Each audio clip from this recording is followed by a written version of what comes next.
isa sa naging strategy for cover-up is the Sara scare.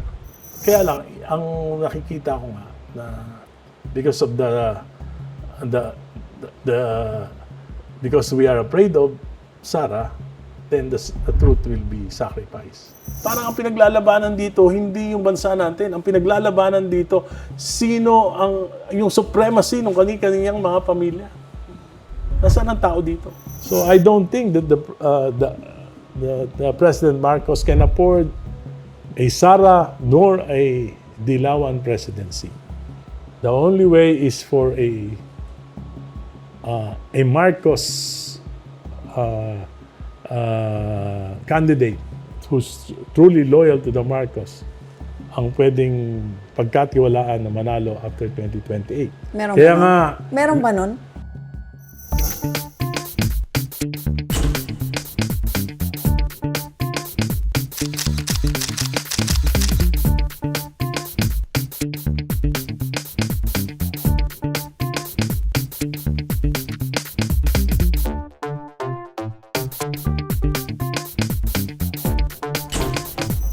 Hello everyone and welcome to Usapang Real with Lucci.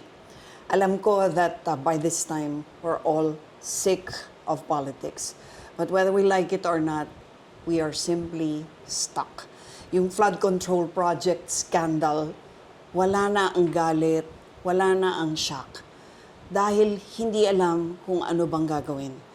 The investigations have all but come to kung ano lang, parang pabalat-bunga na lang na investigations. We do not know anymore who's telling the truth and who's lying. But the exposés continue to come out. The recent one being the supposed text exchange between President Bongbong Marcos and Undersecretary Adrian Bersamin. Nandoon tayo ngayon and isa sa mga nakakita ng mga text messages, yan ang kakausapin natin ngayon. Congressman Edgar Erice happens to be one of the longest active politicians. And to his credit, dahil 50 years na siya na politiko, to his credit, wala pa kaming naririnig na skandalo na kinaugnayan niya. So if only for that, masarap siyang kausapin. This is an old political hand and wala akong makitang vested interest so far. So I want to welcome... I'm the first politician in my family and hopefully the last. Yes. I know, we're going to talk about political dynasty. So please welcome Congressman Edgar Erice. Sir, thank you and welcome to URL kahit na ang bilis-bilis yung maimbita. Thank you. I really appreciate that. Lucci. Nakita ko lang to sa mall.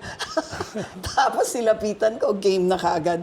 And I think journalists appreciate your transparency, no? At talagang halata namang, wala ka naman tinatago, no? Wala naman. In Okay. fact, nilabas ko yung salin ko na bombo. Yun, galing naman. Ano bang salin mo? Matanong ko lang. Anong net worth mo? Well, akala mo malaki pero actually, I would classify myself as a middle class. Okay. Kasi siyempre yung bahay, nag-appreciate. Dinideclare ko pati appreciation. Yeah. Well, dapat lang naman kasi to think na, for the record, nag-start pala tong si Congressman Erice sa Sangguniang Kabataan, no? Yes. Ilang Kabataan taong Barangay. ka nun? Kabataan Barangay? 15 years old. 15 years old. I was president of the Kabataan Barangay of Caloocan. Grabe. Then at 20 years old, I was already working in the government I started from the rank and file while I'm studying. Then I became a section chief, then a department head. I'm the youngest department head when I was about 26. Grabe. Then, Talagang government service ka Yes. through and through. I ran against 4 political dynasties in Caloocan. I know, the Asistos, right? Sistos, Malonzo. Tapos Malonzo. Malonzo tried to establish a political dynasty after his term, but unfortunately, hindi sila nanalo. Then, Echeverry, yun, at least dalawa, Yeah. then Malapitan, Si Malapitan. ngayon, tatlo sila. Yeah. Grabe ha. Nilabanan ko sila lahat. Bakit masigasig ka sa politika kahit na hindi naman political ang family mo? Why the fascination with politics? Well, I don't know. Pero sabi nga, kung saan ka masaya, doon ako masaya. Doon ako maligaya. Helping people. Marami naman akong mga talagang unique na mga programs na sa tingin ko nakakatulong sa mga kababayan ko sa Caloocan. Kilala na ako lahat ng kali doon. Kabisado mo na. Kabisado ko na, napupunta ako. Marami akong kaibigan. So, pero kasi karamihan ng mga yung mga political dynasties, nakakalaban ko, nakakaaway ko, pero after that, wala na sa akin Mga kaibigan ko rin lahat. Walang personalan Walang talaga. personalan, trabaho lang. Pero kasi ang impression ng mga tao yung pumapasok sa politika, lalo na ngayon, gusto lang yumaman.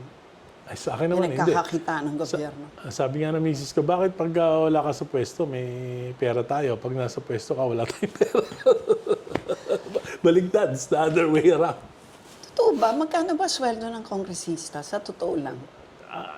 200, ngayon mga 300, but minus the, mga 300,000 a month. Almost. Basta ang aking, ngayon, yung aking take home is about 254,000. Okay, tapos kasama na doon yung pagpapatakbo mo ng No, that's office. salary So, only. iba yun. Salary lang yan. Okay. Oh, yes, but But overall, do congressmen make money from being congressmen? I mean, apart from your, Well, siyempre, salary, okay talaga, dapat lang talaga may sweldo. Pero apart from that, kasi yun lagi ang tanong ng mga tao, di ba? hindi. Bakit Ang ka karamihan naman tatakbo? ng mga congressman, mga may negosyo Kaya nga nauso yung contractors. Oh, yes. Well, iba yun, pero Pero yun yung... siguro diretsuhin na kita. Pumapasok ba sila dyan para yumaman? Meron bang basis sabihin yun? Well, kasi yan nga yung problema, yung mga political dynasties. Kasi pagka they rule their communities for so long, tapos ang dami nila, nawawala yung check and balance. Pag nawala yung check and balance, they can benefit from, governor, yung asawa, vice governor yung anak, wala nang check and balance yun. So yung pondo ng Wala nang probinsya. pumupuna, no? Kumbaga wala Tapos, nang sumisita. yung mayor ng bayan, sila pa rin, congressman, sila pa rin lahat. So, wala nang... Unlike, kasi siyempre sa politics, pagka nag-perform ka, di maganda yung tingin sa'yo ng tao. Pagka hindi ka nag-perform, usually, nababash ka, napupuna ng tao, hindi ka na binoboto. Pero sa mga political dynasties, wala na yun dahil nga Hawak nila yung buong. Hawak nila yun. Dahil yung lahat ng pondo ng gobyerno, lahat ng resources, yung tupad, yung mga IX, yung mga projects, infrastructure projects, sa kanila na lahat, kaya mapasok na bandang uli, sila na rin yung contractors. Grabe, pakalungkot. So, okay, balik tayo kung dito sa flood control scandal, no? Parang walang nangyayari. Wala tayong nakikitang movement toward a clear resolution, a light at the end of this tunnel, at napapagod na talaga. Nagkaroon na ng rally fatigue and protest At fatigue. the end of the day talaga, it's command responsibility. Never that it happened in the history of national budgeting that 1.45 trillion ng national budget ay na-divert, nagkaroon ng insertions at na-amend. Kasi yung budget process, sisimula yan.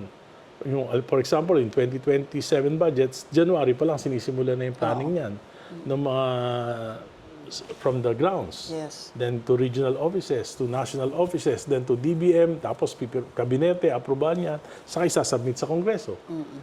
Kaya wala akong alam na naging presidente na pumapayag sila na napapalitan yung budget nila na pinopropose. Kaya tawag niyan, President's Budget. It's your development plan for the year.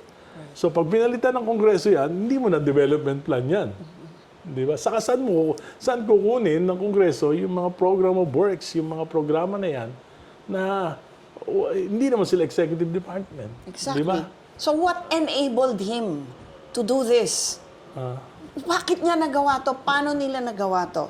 Kasi dati, nung natatanda ko, complicit ang mga congressman. natatanda ko nung panahon ni Pinoy, hindi mo na maiwasan yung mga congressman. Ako, may mga kailangan sa distrito ko. So what I'm doing now, for example, I'm trying to know the problem, Anong needs? yung necessity, at yung pinaka matitinding necessity, Yes. yun ang ilalaban ko. Oh, I get that. Diba? Okay. So, ang nangyari, pagkatapos nung mailaban ko yan, dadaan yan sa regional offices, saka sa Development Council. Titingnan nila, sila mag-a-assess, meron silang parameters, dapat equitable ang distribution. Hindi lang basta gusto mo kasi, di ba? Hindi Then, pwede. pupunta yan sa national level, ganun din. Tapos ang DBM ang magseset kung magkano lang yung pwedeng ilagay. Nung panahon ni Pinoy, hanggang dito lang. Hindi na pwede. Kasi mababago na yung aking budget, mababago na yung plano ko. So, ganun na nangyari. So, maliit lang. Ha? Ibig sabihin, hindi na sa-sacrifice yung President's budget. Ganun din. Even Panahon in the ni time ni President Duterte, Duterte. hindi rin gano. Although alam ko, marami ring nagsamantala. Ang nagawa naman nun, nilagay yung mga budget sa NEP pa lang, nakalagay na. Pero hindi widespread. Hindi widespread. So, masasabi mo talaga, Hindi for the widespread. record, na naging Malaki, widespread? pero hindi widespread. Ibig sabihin, may mga talagang malalapit lang sa kanya na nakinabang. Okay, yeah. Let's go to President Bongbong Marcos. Noong 2023, almost 300 billion yung tinanggal Sa President's budget. President's budget. Pinalitan ng mga nilipat flood sa- control, mga cat's eye, mga rock netting, mga solar lamps, yan ang pinalit. 2024, mas grabe, 500 plus billion. Pati yung budget na nakalaan sa foreign assisted projects, Oo. 250 billion.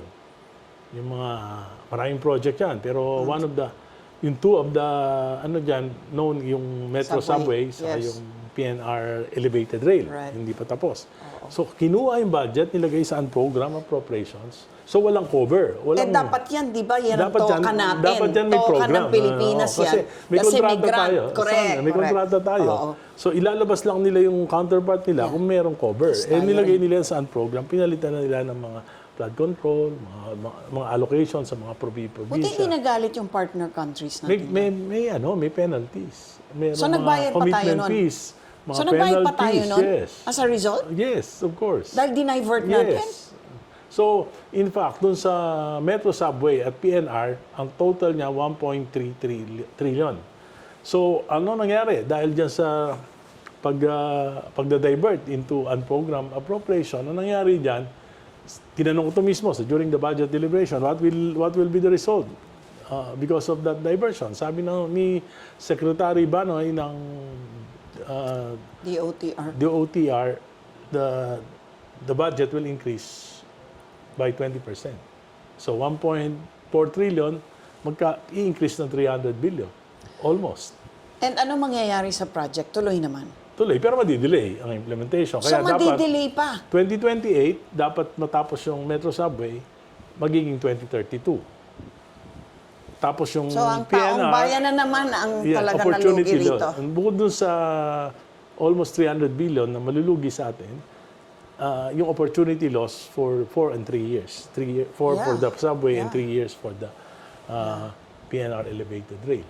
So, sabi ko, yun ang dapat na ipaliwanag ng Pangulo. Pati yung PhilHealth, the 60 billion, pati yung 107 billion sa PDIC. Nagamit lahat yan sa mga proyekto na hindi naman nakaprogram.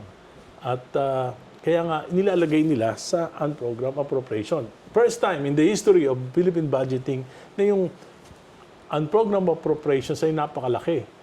Noong 2016, ang unprogrammed appropriations is about only 67 billion. Okay. Ng 2023, 800 plus billion. 2024, 700 plus. And 2025, 300 plus billion. Yan. So, yan yung naging problema. Hindi nila, kumbaga sa yung ano kasi, yung yung public, yung economics ng budgeting, parang hindi nasunod. Hindi nasunod. Yung proseso. At saka yung pagbabudget. Kasi Okay, dapat kasi, ang tanong pagka dyan- may, yung inaaprobahan dapat ng Kongreso, hindi lang yung budget of expenditures. Kasama dapat sa inaaprobahan ng yung source of Sources. of Siyempre. financing. Hindi naman pwedeng gusto mo lang nito. Hindi mo naman yan. alam kung saan mo Oo. kukunin ng Nung pondo dyan. 2020, for example, in 2026 budget natin, ang budget of expenditures is about 6.79 trillion. Okay. Yung 5.1 trillion, yun yung target revenue. Yung 1.7, utang yun, manggagaling. Dapat ganon. So kaya tinututulan ko nga yung yung another 151 billion na unprogrammed appropriations. Dinala ko pa ngayon yan sa Supreme Court. Kina-question ko yung constitutionality. Di ba gusto na nga nila zero dapat? Dapat Hindi zero rin nangyari, talaga. di ba? Hindi rin O ba't pinapayagan ng Kongreso? Ano yan? Collusion talaga. Collusion yan. Sa akin, hindi naman po pwede. Kung 2023, pinalitan ng Kongreso, mahirap pa rin paniwalaan. Pero palagi na natin nagpalusot ang Kongreso. Pero kung nagpalusot ng 2024, nagpalusot ng 2025, it's a question of complicity or a question of competency. Competency. I doubt if it's competency. I'm just giving them the benefit of the doubt. Pero hindi naman mangyayari ito kung hindi napondohan.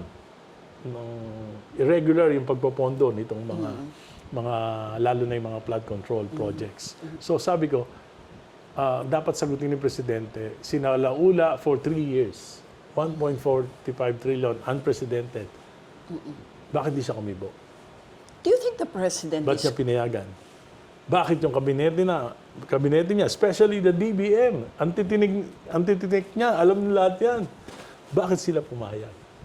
And nakita natin, ang nakukulong lang ngayon, yung mga contractors, yung mga lowly DPWH employees, pero yung nag-facilitate para mapunta yung pondo dyan sa mga proyekto na yan ay hindi nababanggit.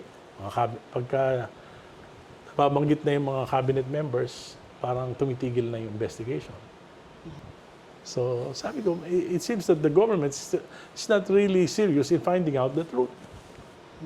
Tapos yung Senate Blue Ribbon Committee, bukod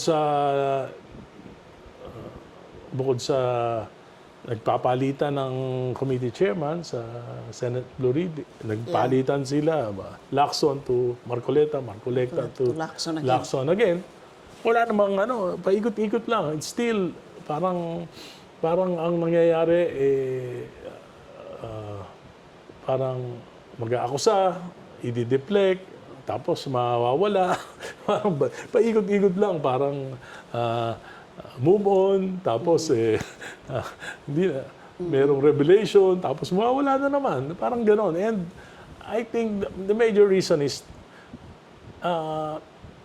yung 19 Congress senators, sabi nga dito galing kay Senator Lacson, karamihan sa kanila, may mga insertions at may mga amendments. Yung sinasabing meron silang corruption, ang sinasabi ko, kung i-investigahin yan, madali. O ba't hindi niya imbestigahan siya naman ng Blue Ribbon? Dahil titingnan niya lang, anong insertion, anong flood control ba to? Hindi. Ano ba itong project na to? Tapos, pupuntahan niya lang, sinong contractor? Tapos, nagawa ba ng maayos? O goes ba to? Ganun lang kasi. Isa-isa niya. Ilan lang naman ang senador, no? Madali. Ganun din sa Kongreso. Kung talagang imbestigahin to, madali. Kukumpara mo lang yung National Expenditures Program na sinabmit ng Pangulo noong 2023, 2024, at 2025. Tapos titingnan mo yung na-approve na GAA for that years. Tapos makikita mo na yung difference. Tapos ihugutin mo yung mga difference sa mga flood control, mga anomalous projects, imbestigahan mo na lahat. Madali. Pero laging sinasabi, wala kasing ebidensya. Well, hindi pa pwedeng, kumbaga, nagdodraw ka lang ng conclusions. Hindi, ibig sabihin, kasi bakit more than lumaki that, eh? no? Bakit hindi pinayagan? O bakit? More than the necessity of prosecuting those involved, kailangan malaman natin ang naging modus operandi para hindi na maulit-ulit. Pero hindi. Kasi pag nakita mo yung modus operandi, nakita mo yung nangyari, malalaman mo na kung sino yung mga involved. Hindi iniimbestigahan. That's the problem. Kaya nga, I don't think that the President really want to know the truth because it will hurt his administration. Okay, so let's talk about the politics now. So the President, if you say the President doesn't want to know the truth, it looks to me like ang dami niya biglang kakampi na pinipiling wag na lang natin uliratin muna ang flood control project. Yes. Napupunta na naman na tayo sa anong mangyayari sa 2028. Yes, kasi habang hindi pa nare-resolve itong kasi ang isa sa napaka-urgent naging issue. anong nangyayari dito? Isa sa naging strategy for cover up is the Sara scare. Ano tong Sara scare? Kasi ang Sara scare is especially in the church, the civil society, even the Dilawan, kasama ako, Pinklawan, talagang naging mahirap yung sitwasyon ng panahon ni Pangulong Duterte. We were demonized by the Duterte administration. May katwiran din naman talaga na matakot yung pagbabalik ni Duterte because of the war on drugs. I was the first one who spoke against the war on drugs. In fact, noong 2018, dahil sa pagsasalita ko, tinanggalan ng pondo yung buong distrito ko ng 1 taon. Pagkatapos, yung killings, of course, yan yung, kaya nga, at totoo naman yun, yung mga killings na yun, at saksi ako doon. So, ang takot nila, pag bumalik ang Duterte, baka gano'n na naman. So, ang problema lang dun sa strategy na yun, talagang marami na nagdadalawang isip. Tatanggalin natin si Bongbong, si Sara naman ang papalit. So, diba? yun ang fear nila. Yun ang fear. So, very real ba yun? How real of is course, a Sara presidency? For example, Laila de Lima, she was incarcerated for 6 years by the Duterte administration. So, tapos she was freed during the Marcos administration, di ba? So, lahat yan talaga namang ang may pangamba talaga para sa sa pagbabalik ng Duterte. Kaya lang ang nakikita ko nga na because of because we are afraid of Sara, then the truth will be sacrificed. Okay, so right now, parang lumalabas na Parang it's a nagkakaroon. choice between the devil and the deep blue sea. Where are you with? Are you with the deep blue sea or the devil? Well, para sa akin simple lang. Mahirap pero sa totoo lang. Magkasama naman sila eh. In fact, the Marcoses enabled Dutertes during their time. Yes. And the Dutertes helped the Marcoses to have a comeback after 36 years. But the Dutertes also helped Cory when Cory came to power. Yes, but just a small player. And Duterte, but a small player in the. But Duterte also supported Noynoy when he ran for Yeah, but president. in their locality. So in other words, the Dutertes were also Yes, Diba, but they were used by were both the together. Marcos But they camp were and the together. Quino They camp. were together, especially in the 2022 presidential elections. Without Sara, I don't think Yes. that Bongbong would have won. would have won. Pero Yes. nangako sila eh. Sabi nila, unity team. Ngayon, Unipink. hindi. Ano That's ngayon? what people are saying. Hindi. Parang nag-unite na ngayon ng uni. Ang tingin ko, yung pinangako nilang unity as a way of progressing the country, ang nangyari, uni-away, uni-nakaw. So, yun ang nangyari. So, dapat kami, hindi kayo mamili. We stand on our own. Kayo sa LP, you mean? Sa LP, Sa mga and Dilaw. Dilaw, sa Uni, sa Pinklawan, at sa mga mamamayang Pilipino. we should reject both of them. Kasi nangako sila, hindi naman nila natupad. Di ba? Hindi nila natupad yung pangako nila. Nagkakagulo. Ano epekto nung pagkakagulo nila, nung hindi pagtupad nila? 2025 GDP, Gross Domestic Product, 4.4%. The lowest. The lowest. Yeah. At yan, ang target natin, 5.7%. The last 3 years, hindi nakukuha yung target. Laging bagsak. At I'm sure, because of this controversy, yung first quarter natin, GDP, will be below 3%. Wow, grabing baba. And ang ibig sabihin nun, lalong paghihirap ng mamamayan. Daan-daan libo na yung nawalan ng trabaho sa construction industry, nalulugi yung mga suppliers. At nakikita natin yung utang. Yung pag-utang natin, 9% ang increase per annum ng pag-utang natin. Pero ang GDP natin, Pababa ng pababa. pababa ng pababa. So mas mabilis tayong umutang kaysa umunlad yung bansa natin. Saan tayo pupunta? So from before, nung panahon ni Pinoy, economic tiger of Asia ngayon, sick man of Asia na naman. At nakita naman natin, nung panahon ni Pinoy, nung matapos siya, he was able to close the gap nung shortage sa classroom. 180,000 ang nung umupo siya 180,000 classrooms yung kulang. Nung mali siya less than 5,000.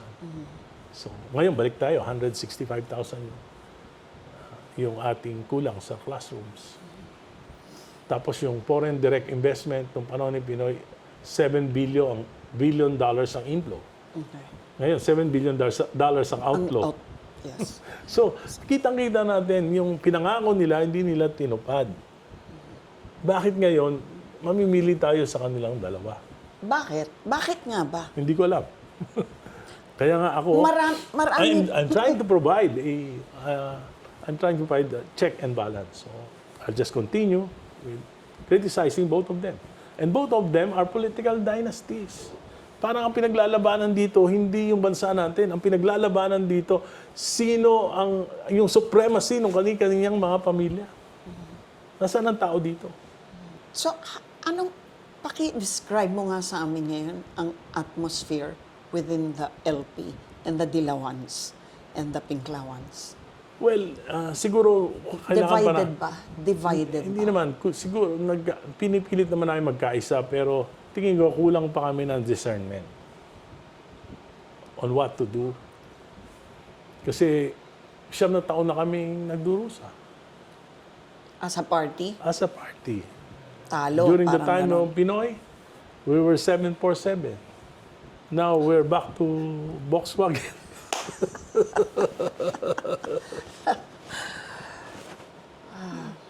So, ano ba yan? Yung sentiment ba na Sara Scare, majority na ba yan or hindi pa naman?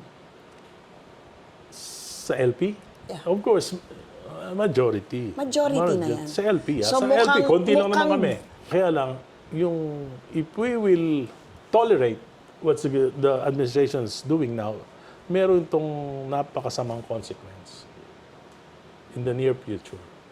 Of course, What is it? What is of the course, yung consequence? economy will suffer. The economy will suffer. Kung hindi matitigil to, yung ganitong sistema, baka ngayon lang natigil, pero after a while, babalik na naman. Hindi. Kung walang What- mapaprosecute, kung walang yung mga reforms na sinasabi, gaya nga, yung Independent Commission, sinabi lang, nung medyo tahimik na, wala na. Di ba? So, yung anti-political dynasty na sinusulong ngayon, baka after a while, wala na. What if, siguro naman ngayon si President Bongbong, sabihin niya natin na malugod niyang i-welcome yung unity ng unit team at saka ng Pero anong Dilawan, di pagkakaisa ba? namin? Well, kasi To nga, cover up the truth? well, sabihin na lang nga natin the Sara Scare. At least you found a common enemy. And for Bongbong, baka naman sa But I kanya... don't think that the Marcoses will ever trust a liberal or pinklawan presidency after him. Really? I don't think so. Why Bakit? not? Eh, But it will save him from no. imprisonment, perhaps. It will not save him because people will still demand. Baka na-delay lang itong yung pagdiskubre ng katotohanan. Pero later on, especially when the LP Is in power. is in power, there will be demands for accountability. So I don't think that the President Marcos can afford a Sara nor a Dilawan presidency.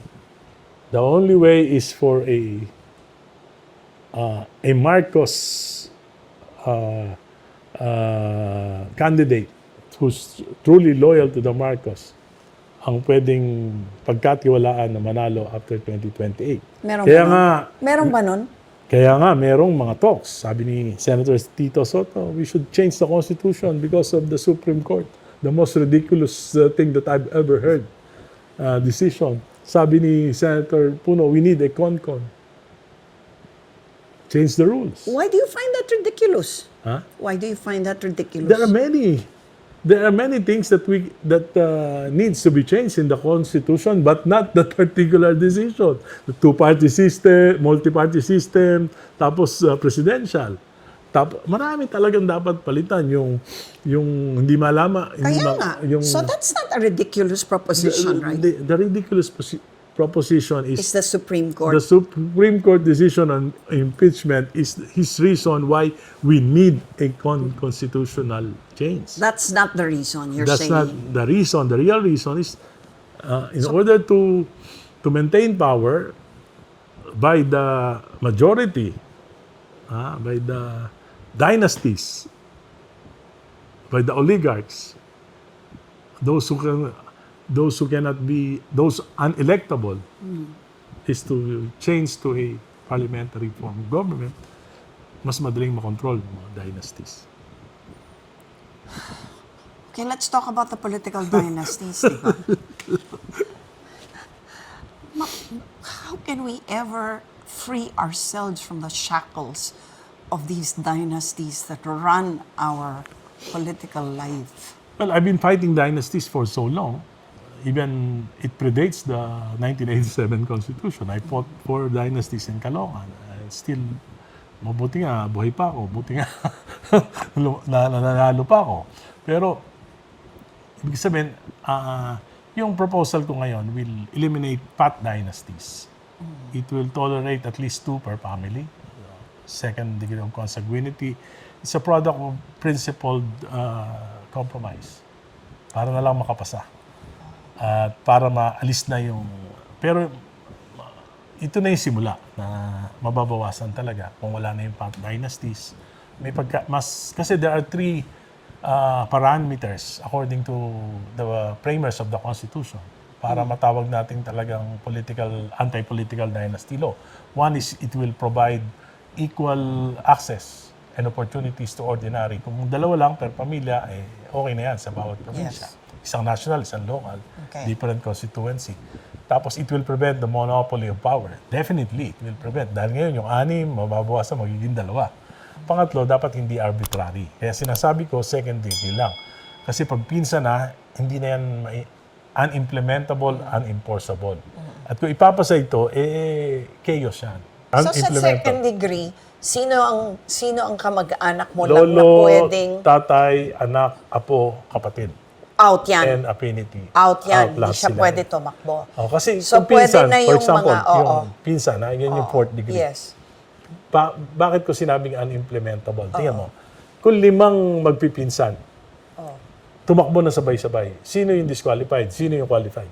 Paano mo i-determine? Tama. Sabi ni Justice Carpio, di ko sino yung nauna yung nag-file. Sabi ko kasi si Justice Carpio, wala siyang experience on the ground. Pag ganyan ang ginawa mong rule, 3 araw pala, nakapila na sa Comelec, 5 magpipinsan, magpapatayan yan doon kung sino yung mauuna. Yeah. Di ba? At gagawin mo, dahil sa katakot-takot na reklamo na yan, yung Comelec hindi na election office. Gyneological Tribunal. Family Court. Yan ang mangyayari. Yan ang mangyayari. Sa akin, yung buong pamilya mo, Okay. halimbawa, magkapatid kayo, mag-ama kayo, tumakbo kayong dalawa, o tatlo kayong tumakbo, disqualified kayo lahat. Bakit? Ang katuwiran ko, kung yung pamilya nyo hindi kayang magkasundo, magkaisa, hindi kayang pamunuan ng leader nyo, paano nyo pamunuan ng bayan? So, wala kang karapatan. So, Yeah. biro mo, pwede na nga dalawa eh. Di ba? Magtatatlo pa kayo, disqualified na kayo. Madaling yung rule. What are the chances na magpapasa ng Depende rin ganitong- kay Presidente. Whether the President is serious, I think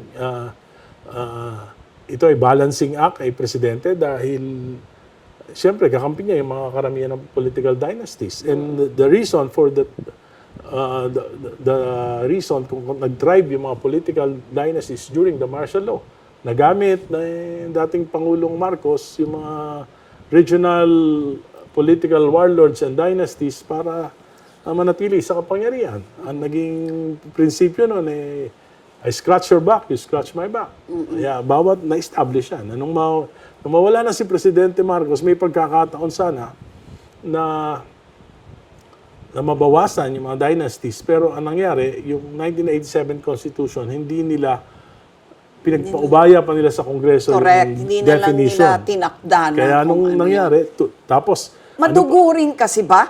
Is it because at tingin mo dahil madugong mag-create ng anti-dynasty law or ayaw nila? Simply because marami ayaw kasi nila. may mga interest. May maraming mga interest. And Yun, ang, ayaw nila. Sabi, ang problema nga, yung ginawa pang multi-party system. Tapos lakas ang dynasty, mahina yung partido. Di wala ng prinsipyo, puro talagang mga tapos may party list angkan-angkan na pa. lang, May party list pa. So, Talagang yan yung labo-labo problema. na. But they will say, bakit even in the States, meron namang mga magkakamag-anak, mag-aama, mag-iina na incumbents. Kasi Bakit doon nagwo-work? kasi nag-mature na yung politika nila eh. Nag-mature na yung politika nila. They've been a democracy for about 200 years, more than 200 years. 200 diba? years. So, dati may mga ganun din, may pamilya rin. Pero, eventually, yung mga tao, sa atin, hindi ganun. Kasi nga, Masyado pang dependent ang mga nung tao sa politika. 1960s, before martial law, talagang issue-based na ng politika, nationalista, liberal. Oo nga Buti pa meron nun, no? pang kaya lang, na-disturb ng martial law, 21 years, na-distort yung mga government institutions, pati yung mga political parties, namina, nawasak. So yun yung dahilan. Ang dahilan nito, yung batas militar. So umatras tayo imbis Umatras na tayo. nag-move forward, even politically. Even political. Pero kunyari ngayon, pag-uusapan natin, kung hindi si Sara Duterte, hindi sila Bongbong Marcos and family, may nakikita bang new leaders? Are there enough? Kasi if you ask ordinary people now, sino kayang pwedeng tumakbo na pwede namin talagang suportahan? Ito ang gusto namin. Meron ka bang pagpipilian sa totoo lang? Sa akin ngayon, ang pinaka-viable candidate is Leni Robredo. Pa rin. Pa rin. Okay. For the LP. Yes, but she has to decide this year. She has to decide This year na? Yeah. Kasi ako naman, sa tagal ko na sa politika, na-observe ko, kasama ko sa mga presidential campaign. Sara is the strongest candidate now because meron siyang bailiwick na 20% of the Philippine voters. 25% kasi yung weight ng Mindanao votes. 80% Doon pa lang kanya. So may 20% siya. Sa Visayas, meron siyang presence. Metro Manila, medyo neutral. Yung Luzon, talo siya. Sa Luzon. So, if Leni Robredo can rally Luzon, then may equal chances siya. Dahil ang Luzon is about 40%. Laki rin malaki. So, Yeah. kung makuha niya lang yung 25%, di lamang na siya sa bailiwick. Right. Siya lang ba sa LP ang may ganong following? Tingin ko. Tapos kaya niyang i-rally yung, yung civil society. Marami siyang volunteers. So, paglalabanan na lang nila, Visayas, sa Cebu, malakas si BP Sara. Sa Western Visayas, malakas naman si BP Lenny. So she has a strong chance, you think, ha? Yes.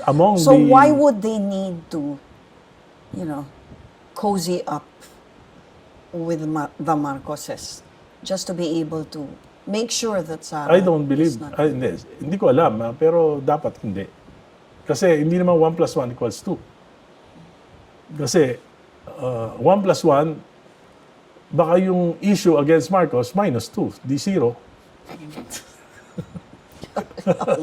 Di ba? So, hindi dapat. Zero-sum game. It's the same thing. You are fighting the corruption of Sara, you will be tolerating the corruption of this administration. Di ba? So, last question. Do you think that Marcos will last until 2028? Wala na ba ng specter ng Sana nga, impeachment or outright, Hindi, ako- resign, I step am- down, forced out? very objective. I don't hate Marcos, I don't hate the Dutertes. I hate their sins. Pero for the Philippines, for our country, it's better for President Marcos to be sincere in doing some reforms. May pasa niya yung anti-political dynasty, paimbestigahan niya yung corruption kahit na matagal. Basta tunay na investigasyon. Paano kung Yun umaabot na yung sa legacy kanya? niya. I mean, yun naman ang sinasabi ng iniisip ng marami, no? Eh, hindi umuusad dahil they're running cover for him. And Martin Romualdez, his cousin. Kaya nga, siya naman na nagsabi na hindi siya involved. Then, be sincere. Be sincere.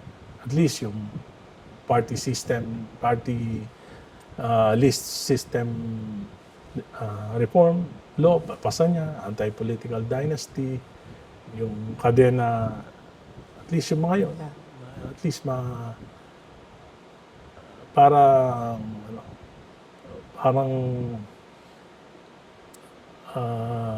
a way of repenting, whether he's a Penance niya. penance niya siguro. Do some good while Do you some can. good. Para bumawi-bawi, no? Bumawi sa bayan. Thank you for watching. If you like what you just saw, please like and subscribe.